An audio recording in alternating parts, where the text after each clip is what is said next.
Ini berarti kita masih sehat. Jadi tidak usah galau, Pak saya kok marah terus ya Pak. Ya asal kalian masih bisa mengendalikannya, masih tergolong sehat.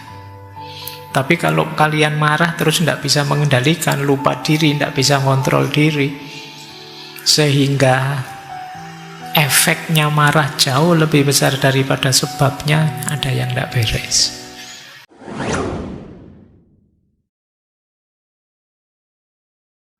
Assalamualaikum warahmatullahi wabarakatuh.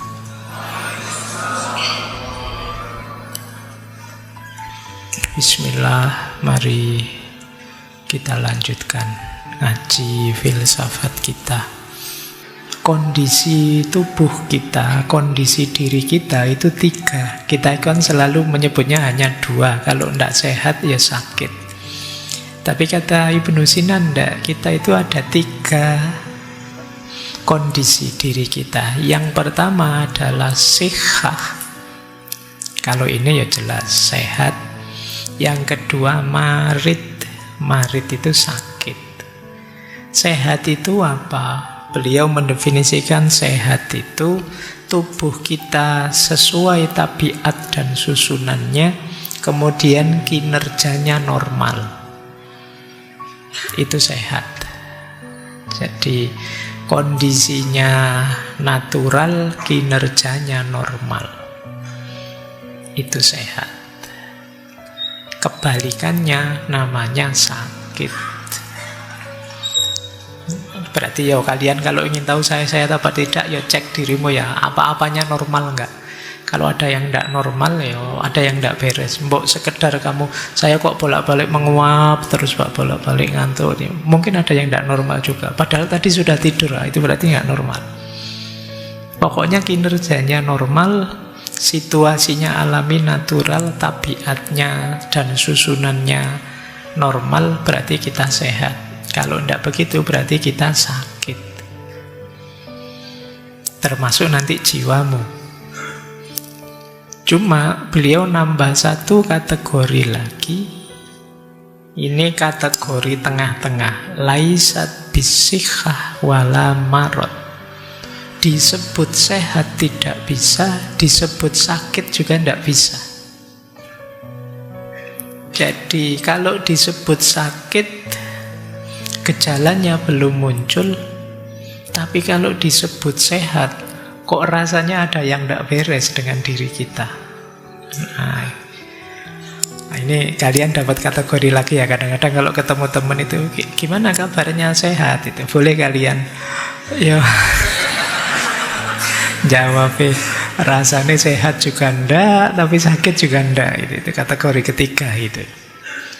Jadi apa di antara cirinya? Ya banyak sih beliau menyebut, tapi antara lain itu, kalau tiba-tiba teman-teman merasa capek terus, kelelahan yang kronis, itu mesti ada yang tidak beres. Apakah itu karena mental atau karena fisik yang tidak beres? Itu biasanya kalian rasanya capek. Perasaan istirahat cukup, makan cukup, tapi rasanya kok lemes terus ya. Mungkin ada yang tidak beres. Kemudian juga stres. Tidak ada apa-apa kok rasanya stres terus ya. Cemas terus. Pikiran ini rasanya nggak ada tenang-tenangnya. Padahal juga tidak ada apa-apa. Entah karena apa. Padahal sudah belajar stoik berbulan-bulan. Kamu kan andalanmu stoikisme hari ini. Teori stoik saya hafal Pak, tapi ya menjalankannya tetap gelisah terus saya. Ngaji filsafat di bolan-balani diulang-ulang, ya hasilnya cuma ngantuk. Nah, ada yang tidak beres, tapi gejala penyakitnya belum muncul. Jadi misalnya diperiksakan, mungkin ya kalau ke puskesmas belum ketemu, mungkin perlu spesialis yang apa yang bisa menemukan. Ini yang disebut laisat bisihah wala marot. Tidak bisa disebut sehat, tapi juga tidak termasuk sakit. Mungkin sebagian besar kita ada di sini. Kita tahu ada yang tidak beres, tapi ya belum ketemu. Atau jangan-jangan sebenarnya kita sakit tapi tidak ngaku. Ada tidak di sini yang menyembunyikan penyakitnya? Mungkin ada. Nah, teman-teman diam-diam saja. Dan itu berat.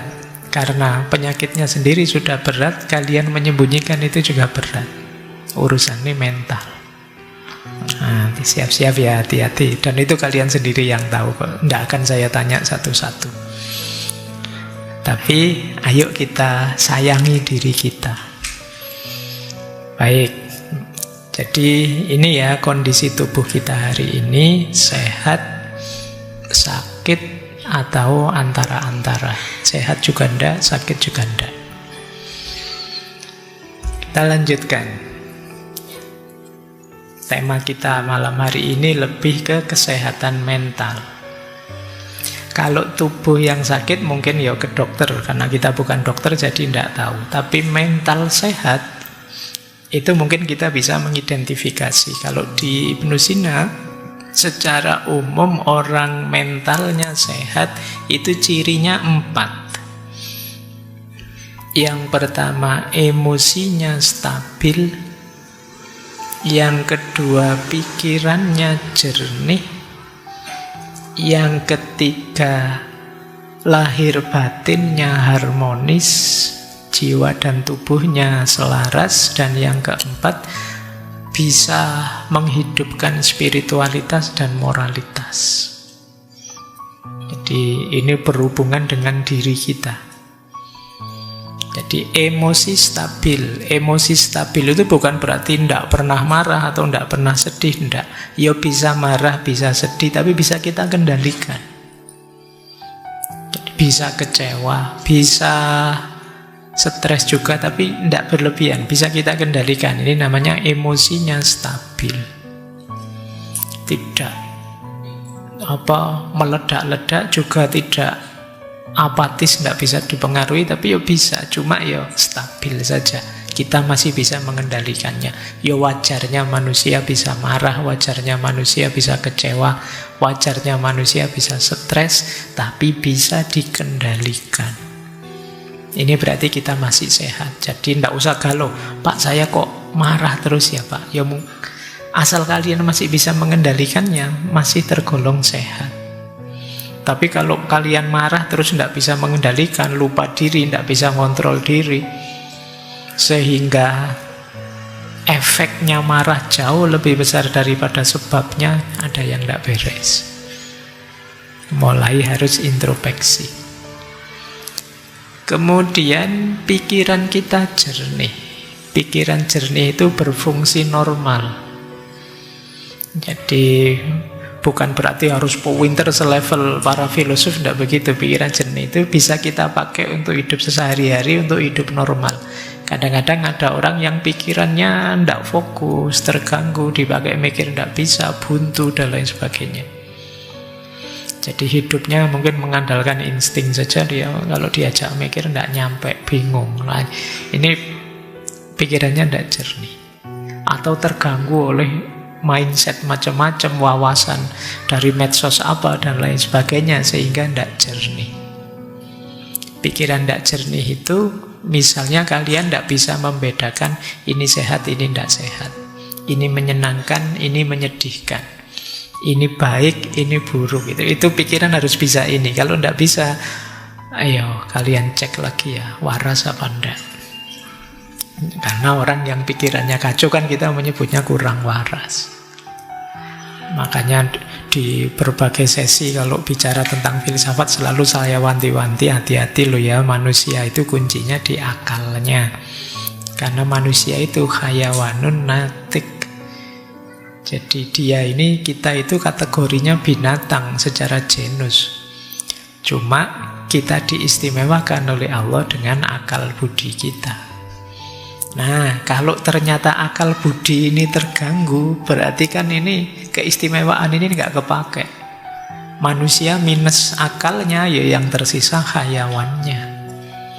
Kamu tinggal binatangnya, makanya hati-hati. Pikiran gelap, pikiran buntu, pikiran macet dan lain sebagainya, itu alamat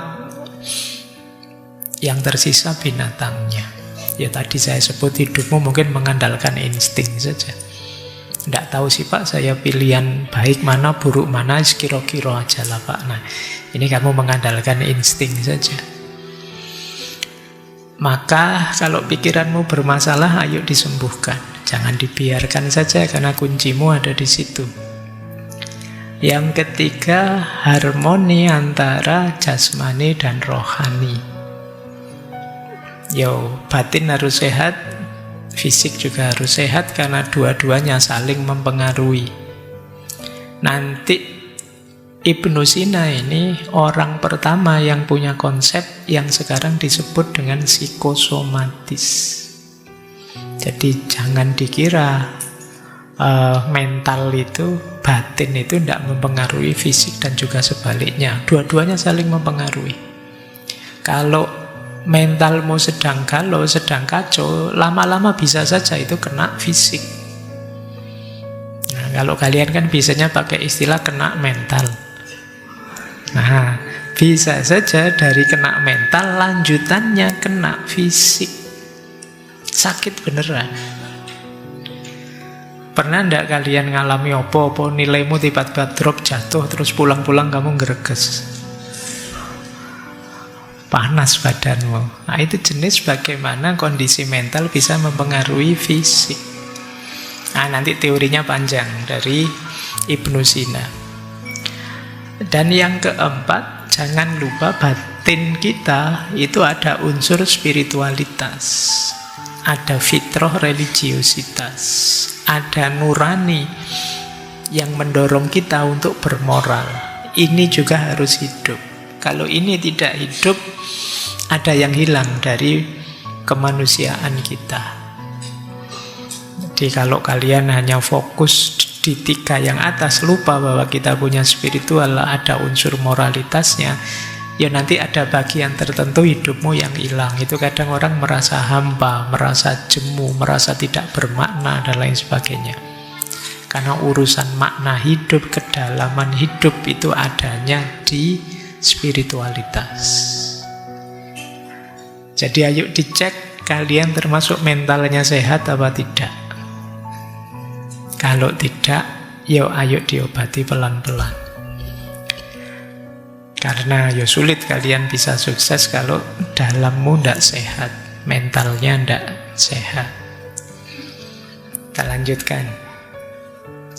Nah, ini konsep dasarnya Ibnu Sina. Kita kenali dulu ya, sisi dalam diri kita, jiwa kita. Hubungannya dengan akal, hubungannya dengan kesehatan mental.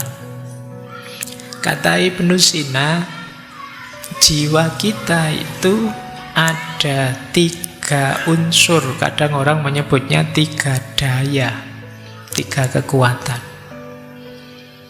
Yang pertama, jiwa nabatiyah, vegetatif. Itu isinya tumbuh dan reproduksi. Jadi dorongan untuk tumbuh, bereproduksi. Tiba-tiba teman-teman ingin makan, lapar, ingin kawin, bereproduksi. Itu muncul dari daya jiwa namanya vegetatif, jiwa nabatiyah, seperti tumbuh-tumbuhan.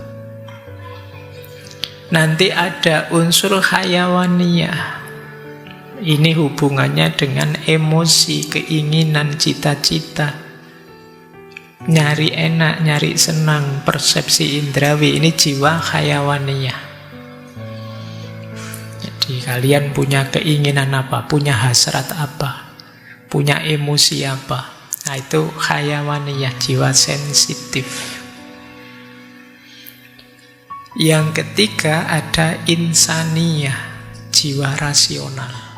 Berpikir, memahami, termasuk unsur moralitas, spiritualitas, itu bagian dari daya jiwa insaniyah. Jadi lapisan diri kita, jadi di balik yang jasad ini, di dalamnya ada aspek vegetatif, sensitif, rasional, nabatiyah, hayawaniyah, dan insaniyah. Yang disebut kesehatan mental, kata Ibnu Sina, itu kalau antara hayawaniyah dan insaniyah seimbang. saling mendukung, saling selaras, emosi dan pikiran saling selaras.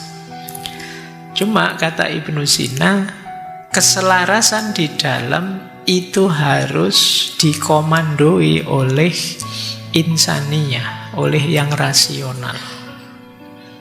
Jadi akalnya harus menang, rasionalnya harus menang, ilmunya harus menang. Jadi jangan dibiarkan hayawanannya dominan atau vegetatifnya dominan. Apa ada Pak orang yang hayawanannya, kehewanannya lebih dominan? Ya ada, orang yang ambisi, emosional, segala cara ditempuh asal cita-citanya tercapai, itu hayawaniyahnya dominan. Tidak peduli aturan, tidak peduli norma, hayawaniyahnya dominan. Apa ada Pak orang yang vegetatifnya dominan? Ada. Kalau kalian tiap hari rebahan saja, makan, minum, terus bangun-bangun mikir, kapan ya aku kawin, kapan ya, nah itu berarti dominanmu vegetatif saja. Nah, kan sekarang banyak orang bilang, wah hari ini banyak generasi rebahan, itu berarti orientasimu vegetatif saja. Kata Ibnu Sina, daya yang di dalam ini ayo dikendalikan dengan akal yang sehat. Jadi dialah yang tahu mana yang baik, mana yang buruk. Dialah yang bisa ngerem, dialah yang mampu mengendalikan. Akalnya jangan kalah, ilmunya jangan kalah. Cuma syaratnya tadi, akalnya harus jernih, pikirannya harus jernih. Ya kalau pikiranmu sudah kacau, ya sulit pikiran bisa mengendalikan. Jadi ini kesehatan di dalam. Makanya kata beliau, akal itu perannya 3 kalau bisa ya. Dia harus mengendalikan. Yang pertama mengendalikan emosi, yang kedua mengendalikan hasrat, yang ketiga memahami nilai. Ini tugasnya akal. Mengendalikan emosi ya mengendalikan marah, sedih, takut. Kalau kalian mengalami itu, ayo dikalahkan itu dengan pikiran yang rasional. Kok aku marah sampai segitunya ya? Rugi aku, padahal wong hal kecil saja saya marah sebesar itu, efeknya luar biasa. Wah eman, kalau gitu jangan marah yang berlebihan. Kok aku sampai setakut itu ya? Padahal kalau saya takut, saya akhirnya mundur, tidak mau maju lah. Kalau saya tidak mau maju, saya dapat apa? Sudahlah, maju saja, resiko nanti kita bahas belakangan. Ini akalmu menang. Jadi kalau kalian bisa menjadikan akal ini yang mengkomando, ya hidupmu akan lebih bahagia. Jadi yang pertama pengendali, yang kedua mengendalikan hasrat, ngerem hasrat. Ini hasrat ini kadang kita pakai istilah nafsu. Yang bisa ngerem nafsu itu harus akal. Misalnya tiba-tiba apa ya, pacarmu misalnya WA, nginep yuk misalnya. Ya kan, terus pikiranmu macam-macam kan, wah ini. Tapi kalau akal sehatmu jalan, ndak wong kita belum apa-apa, belum siapa-siapa. Enaknya sebentar, resikonya panjang misalnya. Ini akalmu menang. Tapi kalau akalmu kalah, ya wassalam, besok viral mesti. Jadi perhatikan, akalmu harus selalu waspada. Baik, yang terakhir, akal mampu memahami dan mengenali nilai-nilai. Oh, ini baik, ini buruk. Nah, yang benar ini keliru. Ini akal harus selalu memilihkan. Jangan dipilihkan oleh nafsu, dipilihkan oleh ketamaan, dipilihkan oleh hasrat ingin menguasai, dipilihkan oleh dorongan seksual dan lain sebagainya. Tapi pastikan yang milih itu akal. Syaratnya akal harus sehat. Oke ya, Jadi batin kita yang 3 lapis tadi, semoga pengendali dan rajanya adalah akal. Karena kalau yang menang yang lain-lain, kalau yang menang yang vegetatif itu biasanya kita cenderung hidup ini nyari enak saja, tidak mau tidak enak. Kalau kita ada di yang sensitif hayawaniyah, itu ambisius. Kadang menghalalkan segala cara, tidak tahu kapan berhentinya, pokoknya nabrak terus, maju terus. Nah, yang terakhir yang harus menang, daya insaniyah. Disitulah kita jadi manusia. Karena kalau yang di yang pertama, yang nabati itu kita jadi tumbuhan saja, belum jadi manusia. Kalau di hayawaniyah kita jadi hewan. Ayo jadi manusia. Pencirinya manusia akal. Baik, ini yang tentang akal sudah ya. Disitulah pentingnya akal sehat. Sekarang kita mulai masuk ke kesehatan mentalnya.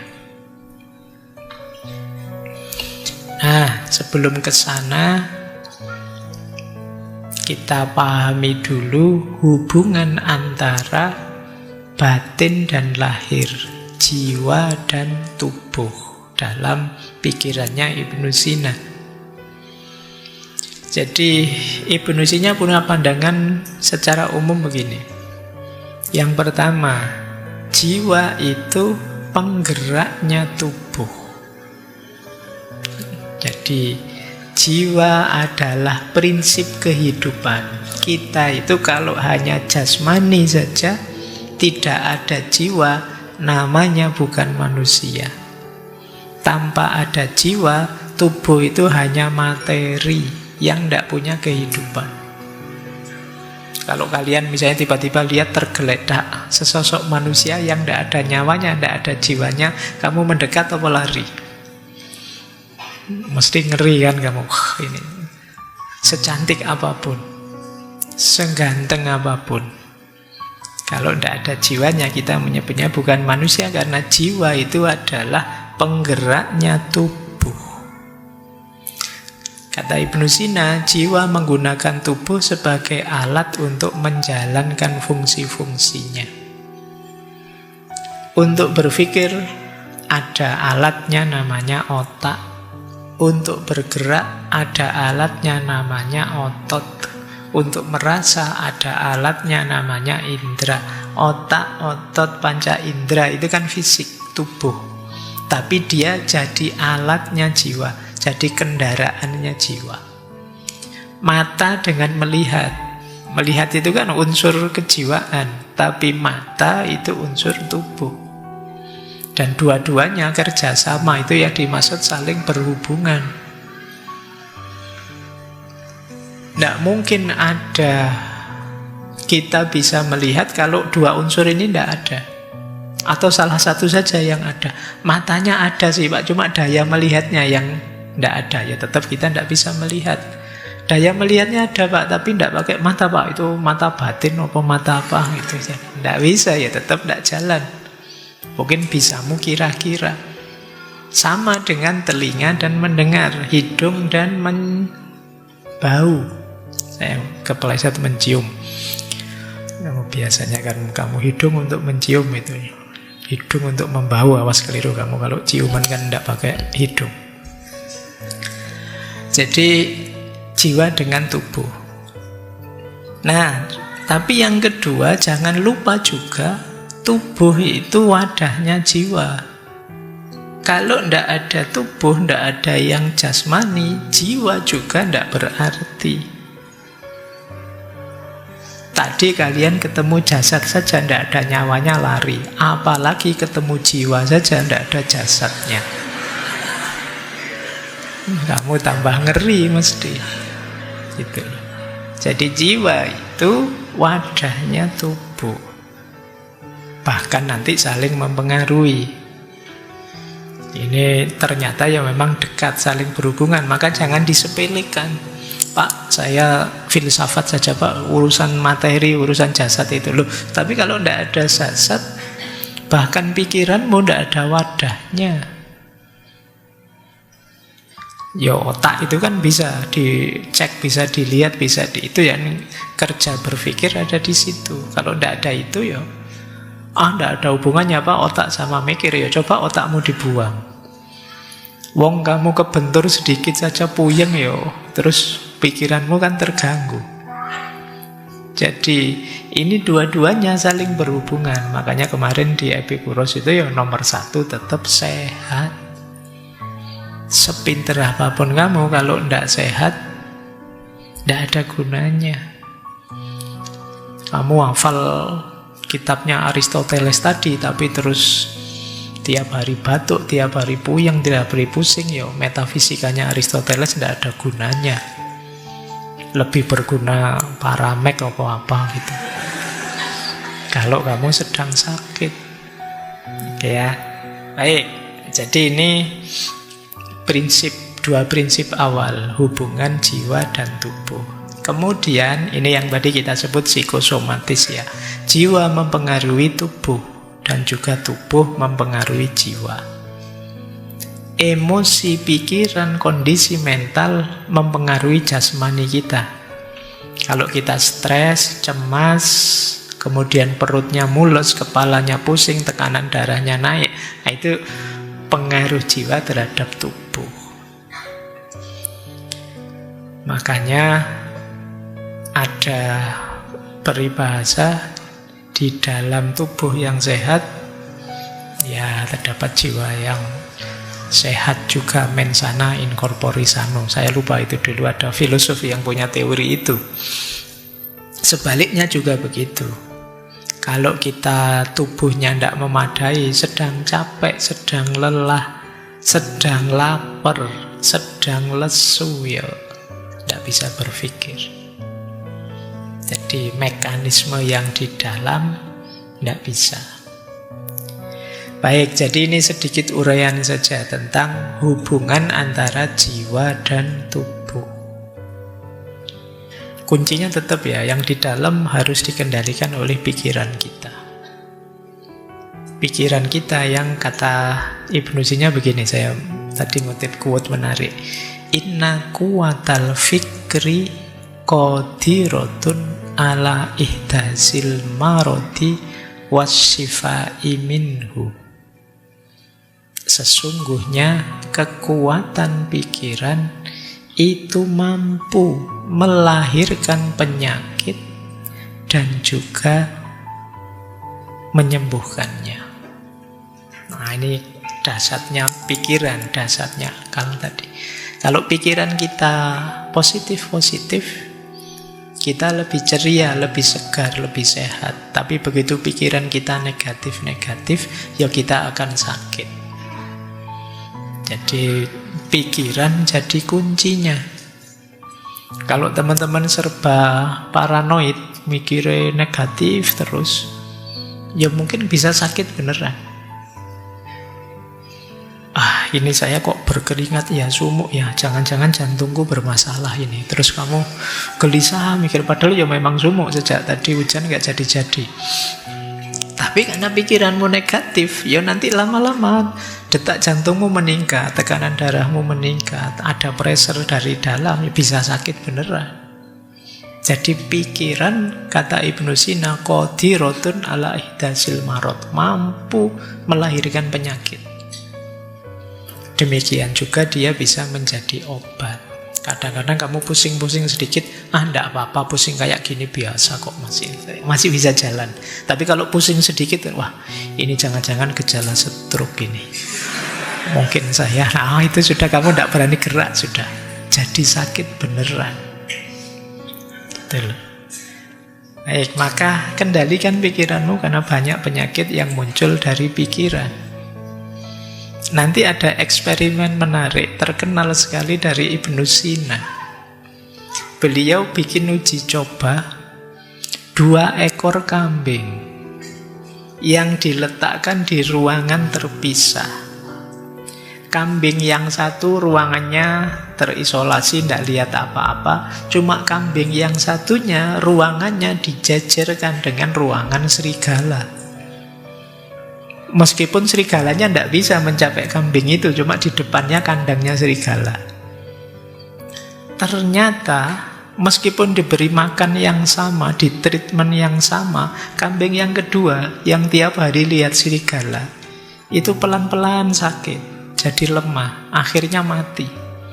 Sementara kambing yang satunya segar, biasa saja, sehat. Nah, ini eksperimennya kambing. Jadi ini untuk membuktikan tadi loh, bahwa pikiran itu ternyata berpengaruh. Yo, kambing yang kedua tadi mungkin tiap hari stres nonton, aduh serigala di depanku ini, nanti kalau saya dimakan gimana? Pikirannya kan begitu terus. Tiap hari dia ketakutan. Meskipun serigalanya tidak nabrak kita, wong dia ada di kandangnya. Itu sama kayak kalian tidak mau ngapa-ngapain karena khawatir bahaya ini, bahaya itu. Stres sendiri. Mau naik motor nanti kalau tabrakan gimana? Naik kereta, yuk kadang-kadang kereta api itu juga jadi bingung. Kamu mikir negatifnya terus. Sekelilingmu ini kamu lihat tuh. Lihat laki-laki, wah laki-laki ganas semua sekarang, garangan kabeh iki misalnya. Terus kamu takut, tidak berani berinteraksi. Nanti yang cowok lihat perempuan, perempuan itu penipu, penggoda semua. Pikiranmu negatif terus, ya efeknya ke dirimu sendiri. Kamu milih sakit atau milih sehat, ya sebagian besar dari dirimu sendiri, pikiranmu. Jadi ya jangan sampai kita seperti kambing yang kedua. Ya bahaya di sekeliling kita selalu ada, tapi kan tidak selalu sampai ke kita. Ya nanti kalau sampai baru dibahas. Wong belum sampai saja kok kamu mikirnya sepanjang itu. Ya. Baik, saya dulu ada teman itu yang bilangnya, di sekitar kita ini bertebaran virus-virus, bertebaran bakteri-bakteri, kita harus hati-hati loh, makanya gitu kan. Tapi ya kalau sampean mikir itu nanti tidak berani keluar rumah. Wah, ada virus ini, ada bakteri ini, ya selalu saja ada di mana-mana. Baik, saya dulu ada zaman kecil sering ke sawah. Zaman kecil itu ke sawah, orang-orang desa kalau di sawah capek-capek minum ya tinggal nyeduk saja di got sebelahnya sawah itu, dia nyeduk saja diminum dan sehat tubuhnya. Sementara ya kadang-kadang kita kadang air bersih sih sehat, misalnya air sulingan, wah saya pilek Pak kalau minum itu Pak. Kita mulai manja. Dulu waktu kecil kita hujan-hujan seger, sehat. Sekarang kena gerimis saja besok pilek kamu. Jadi begitu naik motor hujan gerimis-gerimis, waduh pilek ini nanti hujan pilek. Ya pikiranmu begitu ya pilek beneran. Kamu tidak bisa menikmati hujan, pikiranmu mengarahkan ke arah sakit, ya sakit beneran akhirnya. Oke ya, jadi pikiran kuasa untuk membuat kita sakit atau membuat kita sehat. Makanya ayo mikir yang positif-positif saja, yang enak-enak saja. Jangan sakit apa sedikit terus mikirin negatif. Waduh, ada juga loh orang itu yang tidak sakit apa-apa tiba-tiba mati misalnya. Terus kamu, wah jangan-jangan jatah saya besok. Ya sudah, kamu tidak ngapa-ngapain sudah. Baik, itu ya. Jadi yang pertama, ayo berpikir positif. Baik, kita lanjutkan. Ini teori harus agak berpikir. Sekarang ayo kita kenali istilahnya Ibnu Sina, namanya mizaj. Mizaj itu namanya campuran. Jadi dalam diri kita itu ada 4 cairan, 4 unsur-unsur. Unsur ini sifatnya materi, tapi menentukan mentalitas kita, menentukan kualitas diri kita. Ayo kita cek ya, pelan-pelan saja. Jadi dalam diri kita itu ada elemen dasar: air, api, tanah, udara. Avatar ya. Yo itu mungkin yang bikin. Ini teori ini dulu teman-teman boleh merefer ya, karena memang ini mempengaruhi Ibnu Sina. Ini dari Hippocrates. Hippocrates itu terus dilanjutkan oleh Jalinus Galen, diambil oleh Ibnu Sina, tentang cairan tubuh yang mempengaruhi mental kita, juga fisik kita. Ya, cairan tubuh itu istilahnya humor. Kalau di situ ada tulisan humor jangan dibaca, wah itu lucu-lucuannya, bukan itu. Humor itu cairannya. Jadi diri kita itu ada 4 unsur: air, api, tanah, dan udara. Air sifatnya basah. Dalam diri kita diwakili oleh cairan namanya sauda. Sauda itu empedu hitam. Api sifatnya panas. Dalam diri kita itu diwakili oleh cairan dam, darah. Kemudian ada unsur tanah. Sifatnya kering. Diwakili oleh empedu kuning namanya sofro. Dan udara sifatnya dingin. Diwakili oleh lendir atau dahak namanya balgam. Ini cairan. Kita semua punya 4 ini. Biasanya setiap orang ada yang dominan cairan-cairan itu. Jadi kalau kita ingin mental kita seimbang, sebenarnya yang 4 ini kita buat seimbang, tapi pasti ada salah satu yang dominan. Kalau orang ini elemen dasar airnya yang dominan, yang tadi sauda, empedu hitam, itu biasanya orangnya, temperamennya, wataknya biasanya namanya melankolis. Nah, coba dicek ya kalian nanti ada di mana. Orang melankolis itu introvert, analistis, perfeksionis. Pendiam, jarang bergaul, perfeksionis, tapi teliti, analistis.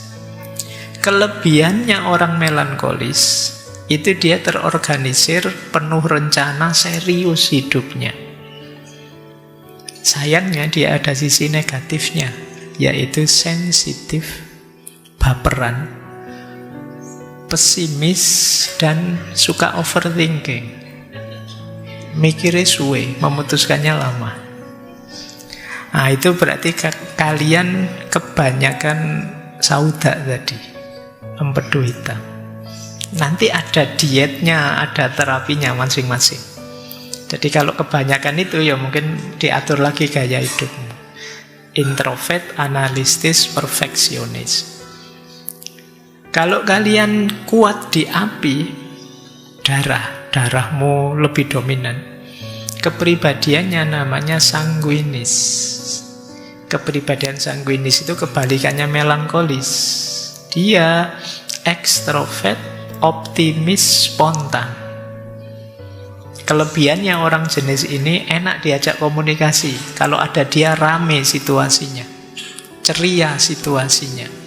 Sayangnya orang seperti ini sulit diajak komitmen, susah berorganisasi, terus biasanya tidak konsisten. Jadi tipe ini kalau jadi supporter enak, rame dia. Kalau buat rame-ramean enak. Tipis sanguinis. Ini kuat di dam atau darah, ciri panasnya. Kemudian ada kalau yang dominan unsur tanahnya, empedu kuning atau sofro. Ini temperamennya namanya tipe koleris. Tipe koleris ini orangnya tegas, enak jadi leader, ambisius. Kelebihannya dia fokus, pekerja keras, pintar memutuskan. Sayangnya tipe koleris ini agak arogan, ingin dominan. Karena dia punya karakter leader, jadi dia ingin menguasai. Terus empatiknya kurang, jadi tidak bisa merasakan yang dirasakan orang lain. Tapi enak kalau jadi leader, karena dia fokus, bekerja, dan cepat memutuskan. Kalau ada di sini yang merasa tipe koleris, ya besok nyalon bupati ya buat DPR gitu. Kalian pas di situ.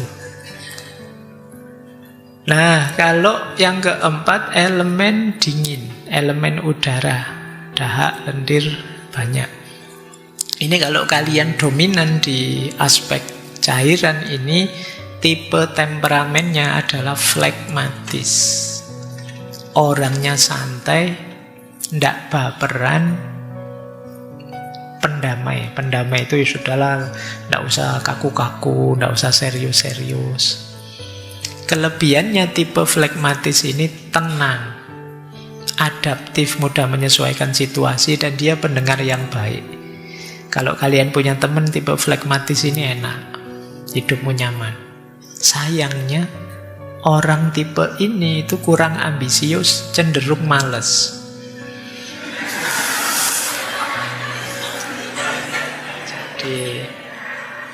Pokoknya pinginnya santai-santai terus ya, namanya santai ya udah bisa digas. Pokoknya pingin nyaman saja. Ayo ya, coba dicek ya, kalian ada di tipe mana? Kalian melankolis, sanguinis, koleris, apa flegmatis? Kita semua ada unsur itu, tapi yang dominan yang mana? Itu nanti menentukan karakter kita, temperamen kita. Yo nanti ketika sudah sangat tidak seimbang cairan-cairan ini, nanti yo ada nanti di kitabnya Ibnu Sina itu yo, untuk meningkatkan ini melankolisnya dikurangi makan ini, ditambah makan ini biar tidak terlalu melankolis. Biar tidak terlalu sanguinis ya banyak makan apa, dikurangi makan apa. Itu nanti ada. Cuma tidak saya tulis di sini satu-satu, nanti waktunya habis. Jadi ini namanya mizaj. Jadi mizaj itu 4 cairan yang terkombain dalam diri kita, masing-masing dengan ciri dan karakternya. Ada basah, ada panas, ada kering, ada dingin, dan salah satu pasti dominan. Nah, coba ya kita kembangkan 4 ini. Ini mungkin kalau teman-teman nyari pasangan, nyari teman, berorganisasi, dan lain sebagainya, nyarinya kombinasi yang gimana? Ya kita jelajahi satu-satu. Ada kombinasi pertama yang orang anggap ideal. Orang sanguinis dengan orang melankolis. Ini jangan diterjemahkan sekedar nyari jodoh ya. Tapi boleh ke sana juga. Orang sanguinis itu kan tadi agak meledak-ledak, ceria, spontan. Kalau ketemu melankolis imbang. Karena orang melankolis itu lebih serius. Jadi lebih rapi. Maka sanguinis melankolis ini kombinasi yang pas. Yang satu meledak-ledak, yang satu bisa ngerem. Tapi tantangannya, kalau pasangan seperti ini, bisa saja nanti yang melankolis jengkel terus, karena yang sanguinis nggak pernah serius. Terlalu ekstrovert. Atau yang sanguinis juga jengkel terus, ini orang kok serius, terus sensitif, terus nggak bisa diajak santai. Jadi ada tantangannya, ada kelebihannya. Ini kombinasi ideal pertama. Ya nanti kalau kalian coba ya, temanmu tipe apa, kamu tipe apa, itu ada di mana. Kalau sanguinis Pak, bubar. Ya, rame mesti.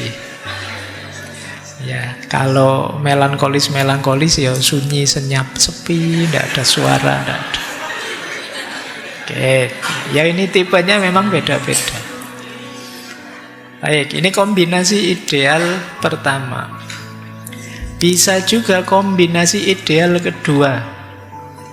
Koleris ketemu flegmatis. Koleris tadi yang pemimpin, tegas, ambisius, ketemu flegmatis yang lebih tenang, fleksibel, santai. Koleris bagian mimpin mengarahkan, flegmatis yang mengikuti di belakang, ngerem, menjaga keharmonisan. Ini enak, kalau kalian tipe tadi leader, cari yang flegmatis. Ini bisa saling mengimbangi. Yang satu ingin dominan, yang satu santai. Jadi tidak merasa ditindas, tidak merasa dianu. Dia lebih bisa menikmati, lebih bisa adaptasi. Tapi ya seperti tadi ada tantangannya. Bisa saja nanti kolerisnya capek, frustasi dia. Ini diajak maju, diajak berkembang kok tidak bisa ini. Santai terus. Sama, nanti flegmatisnya juga bisa sebaliknya. Dia tertekan.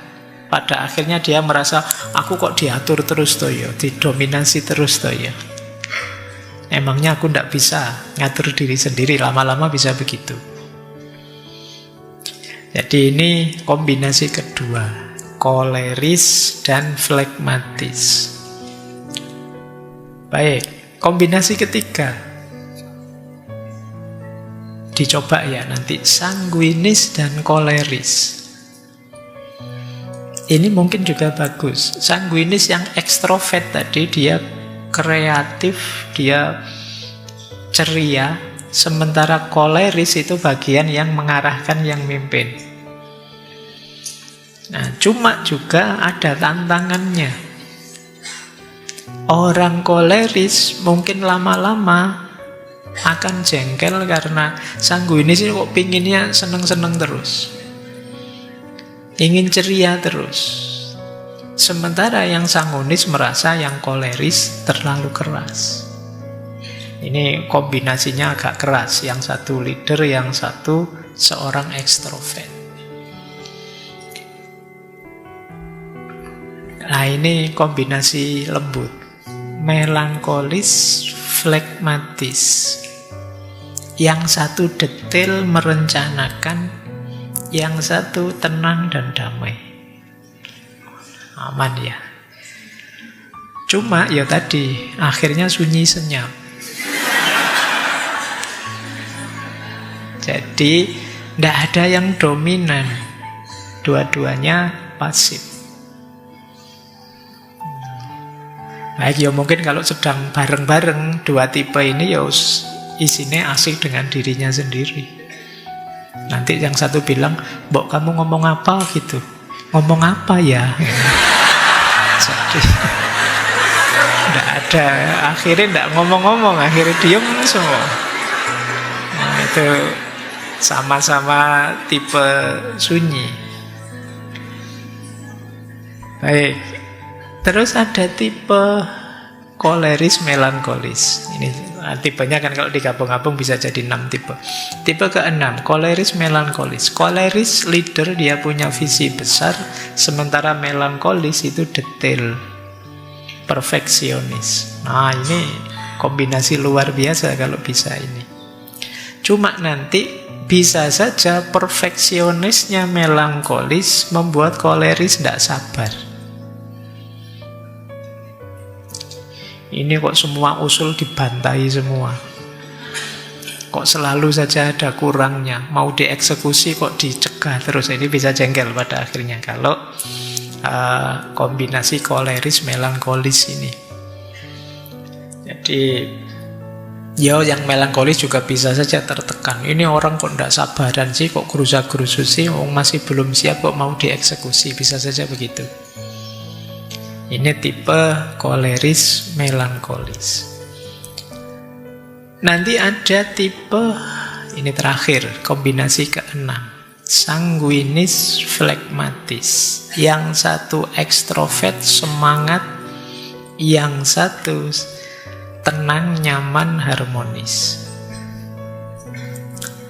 Pada akhirnya mungkin sanguinis dianggap terlalu impulsif, sementara yang flegmatis dianggap terlalu santai. Kebalikannya yang diam tadi ini juga nanti bisa clash. Yang satu ingin ceria, yang satu santai saja, tenang saja. Nah itu bisa saling jengkel pada akhirnya, meskipun ya dari sisi idealnya bisa saja pas. Makanya di situ istilahnya tantangannya. Oke ya, jadi ya ini contoh saja sih, ini gambaran saja. Seandainya temperamen-temperamen tadi kita cocok-cocokkan, kita jodoh-jodohkan. Baik, paling tidak teman-teman sekarang sudah tahu ya. Di dalam diri kita ternyata ada pertarungan antar cairan. Yang istilahnya humor tadi, ada yang dominan, ada yang tidak. Ya nanti ada hubungannya dengan gaya hidup, ada hubungannya dengan makanan dan lain sebagainya.